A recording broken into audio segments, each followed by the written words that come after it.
You're listening to The Law of Success, Lesson 3, Self-Confidence by Napoleon Hill. Copyright BN Publishing. Online at bnpublishing.com.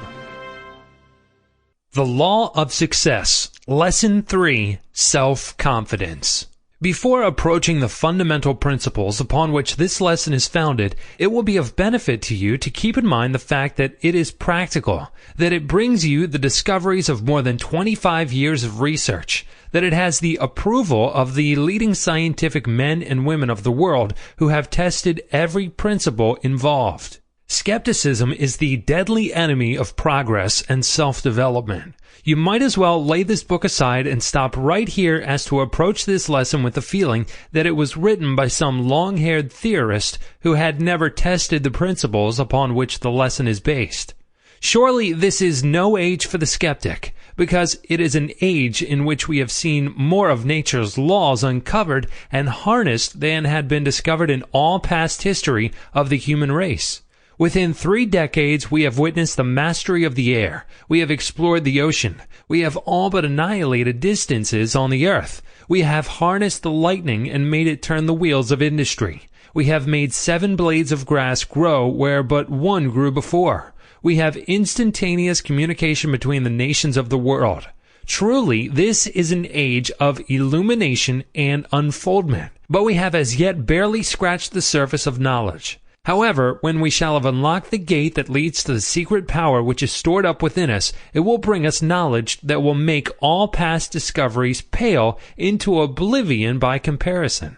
Thought is the most highly organized form of energy known to man, and this is an age of experimentation and research that is sure to bring us into greater understanding of that mysterious force called thought, which reposes within us. We have already found out enough about the human mind to know that a man may throw off the accumulated effects of 1,000 generations of fear through the aid of the principle of autosuggestion.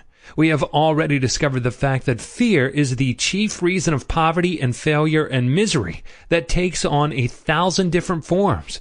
We have already discovered the fact that the man who masters fear may march on to successful achievement in practically any undertaking, despite all efforts to defeat him.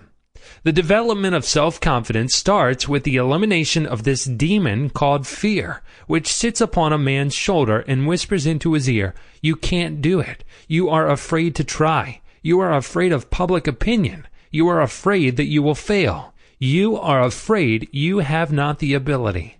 This fear demon is getting into close quarters. Science has found a deadly weapon with which to put it to flight, and this lesson on self-confidence has brought you this weapon for use in your battle with the world-old enemy of progress, fear. The 6 basic fears of mankind. Every person falls heir to the influence of 6 basic fears. Under these 6 fears may be listed the lesser fears. The 6 basic or major fears are here enumerated, and the sources from which they are believed to have grown are described. The 6 basic fears are: A. The fear of poverty. B. The fear of old age. C. The fear of criticism. D. The fear of loss of love of someone. E. The fear of ill health. F. The fear of death. Study the list, then take inventory of your own fears and ascertain under which of the 6 headings you can classify them.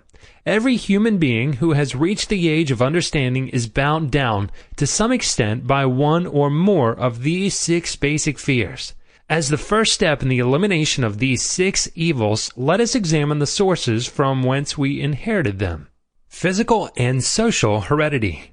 All that man is, both physically and mentally, he came by through 2 forms of heredity. One is known as physical heredity, and the other is called social heredity. Through the law of physical heredity, man has slowly evolved from the amoeba, a single-cell animal form, through stages of development corresponding to all the known animal forms now on this earth, including those which are known to have existed but which are now extinct.